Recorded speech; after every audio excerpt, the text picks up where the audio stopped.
தீபமலையார் செய்திகளுக்காக செய்தி வாசிப்பவர் வித்யா. திருவண்ணாமலையில் மாற்றுத்திறனாளிகள் இன்று இரண்டாவது நாளாக மறியல் போராட்டத்தில் ஈடுபட்ட மாற்றுத்திறனாளிகள் போலீசார் கைது செய்யப்பட்டு தனியார் திருமண மண்டபத்தில் அடைத்தனர். திருவண்ணாமலை மாவட்ட ஆட்சியர் அலுவலக வளாகத்தில் முன்பு 500க்கும் மேற்பட்ட மாற்றுத்திறனாளிகள் இரண்டாவது நாளாக இன்று மறியல் போராட்டத்தில் ஈடுபட்டு வருகின்றனர்.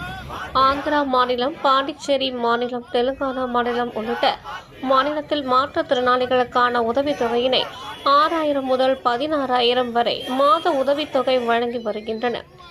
இந்நிலையில் தமிழக அரசு மாற்றுத்திறனாளிகளுக்கு மற்றும் கடும் ஊனமுற்ற மாற்றுத்திறனாளிகளுக்கு 6,000 முதல் 15,000 வரை பராமரிப்பு உதவித்தொகை வழங்க வேண்டும் என வலியுறுத்தி திருவண்ணாமலை இன்று இரண்டாவது நாளாக மறியல் போராட்டத்தில் ஈடுபட்டனர்.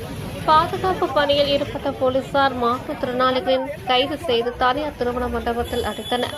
தீபமலையார் செய்திகளுக்காக தலைமை ஆசிரியர் வி. மூர்த்தி.